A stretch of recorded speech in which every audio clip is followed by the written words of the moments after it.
अब हम यहाँ पे क्या करेंगे, स्त्री केसर जयांग की बात करेंगे, फीमेल रिप्रोडक्टिव सिस्टम। तो फीमेल रिप्रोडक्टिव सिस्टम कहाँ पे होता है? पुष्प के केंद्र में होता है। यह पुष्प का मादा जननांग है। इसमें 3 भाग होते हैं। उभरा जो फूला भाग है उसे अंडाशय कहते हैं, जो नीचे होता है। मध्य भाग को वर्तिका कहते हैं और शीर्ष भाग को वर्तिकाग्र कहते हैं, जो कैसा होता है? चिपचिपा होता है।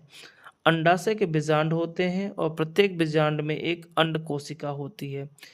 परागकण द्वारा उत्पादित नर युग्मक अंडाशय यानी अंडाशय यहाँ से क्या हो जाएगा? मादा युग्मक के साथ क्या हो जाते हैं? संलयित हो जाते हैं और जनन कोशिकाओं के इस युग्मन और निषेचन से युग्मनज का निर्माण होता है। इसे जाइगोट कहते हैं। नए पौधों में विकसित होने की क्षमता होती है। ये देखो इसका क्या हुआ? परागनली फॉर्मेशन हो गया। यहाँ नीचे रहा अंडाशय और यहाँ से पॉलन ट्यूब से होते हुए, परागनली से होते हुए क्या होगा? नर युग्मक फर्टिलाइज हो जाएगा। नेक्स्ट प्रश्न की अगर हम बात करेंगे तो नेक्स्ट प्रश्न बोला है कि निषेचन के बाद होता क्या है या कौन से बदलाव आपको देखने को मिल जाते हैं।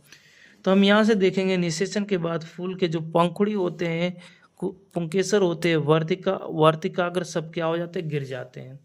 ठीक है, आगे क्या बोलता है? बाह्य दल भी सूख जाता है, अंडाशय से लगा रहता है।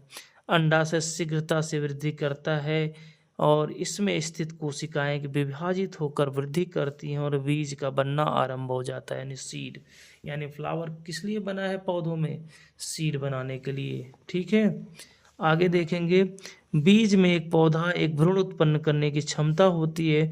भ्रूण में एक छोटी जड़ होती है, मूलज, और एक छोटा प्रारूप प्रांकुर होता है। बीज पत्र कॉटिलिडॉन्स होते हैं।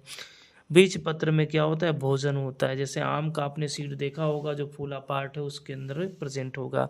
समयानुसार बीज कठोर होकर सूख जाता है। यह बीज प्रतिकूल परिस्थितियों में भी जीवित रह सकता है। अंडाशय की दीवार या तो कड़ी हो जाती है, एक फली बन जाती है जिसमें खसखस में एक गुदेदार रसीला फल बन सकती है, जैसे आलू बुखारा, टमाटर में। निषेचन के बाद सारे अंडाशय को फल कहते हैं। यानी निषेचन के बाद किसका फॉर्मेशन हो जाता है? फल का फॉर्मेशन हो जाता है। आगे देखेंगे तो हमारे पास नेक्स्ट जो प्रश्न है हमारे पास, उसमें है पौधों में परागण का क्या महत्व है।